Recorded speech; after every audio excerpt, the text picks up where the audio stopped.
So here's a quick walk around of 3E43 and everything that is on it. So first off, you'll notice that up front here you have these bumper bars here.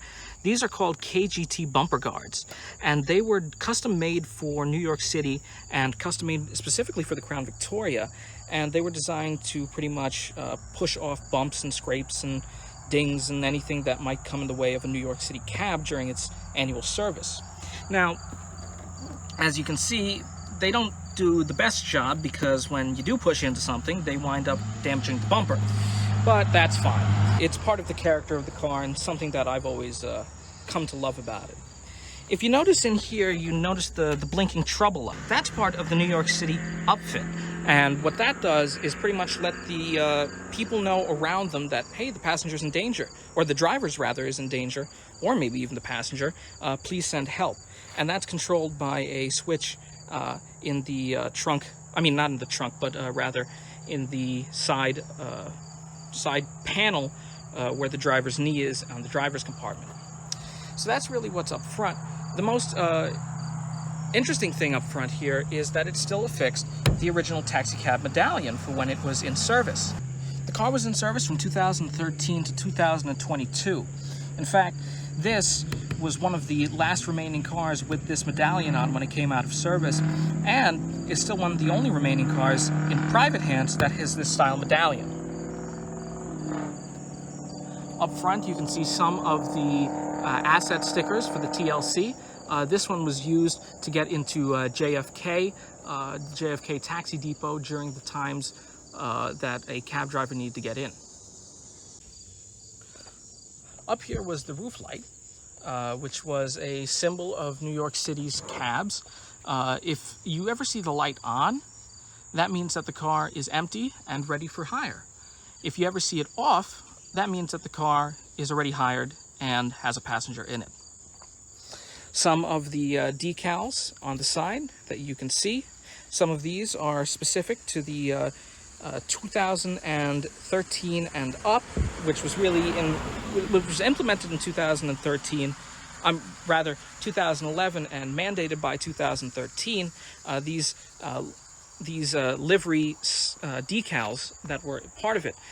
This would include the medallion number without the check ring on the back, as well as removing the fare card and just putting the metered fare and flat fare JFK stickers on it, and changing the New York City stickers from New York City Taxi down to just NYCT. Come around back and you also take a look and you can see the KGT rear bumper guard, which was designed for more rear impacts and also to help protect the rear bumper. Now, this is actually screwed directly into the bumper. There is nothing there that it really protects outside of itself. You can see there the sticker for the selling dealer. There were 3 main selling dealers: Bronx, Manhattan, and Best Ford, also known as well as de Blasi and LaFries, but they were later on dissolved before the sale of this vehicle. If you go in the back, you can see the extended rear doors for the New York City taxi cab package. You can tell because there is a difference here from here to here that usually is stopped around there, and there's an extra 6 inches of space between where the door card ends and the lock is. So that's an interesting part there. Otherwise, it's relatively all the same in here as it was when the car left service. That's where the meter card would have gone. You have the taxi TV back here, as well as the payment machine and the money holder with the 3E43. Please contact TLC and dial 311. You have the reupholstered seats, which are very soft, very comfortable, as well as the specific to New York City rear duct package, which allowed for custom control of the AC in the back with the fan speeds controlled low and high.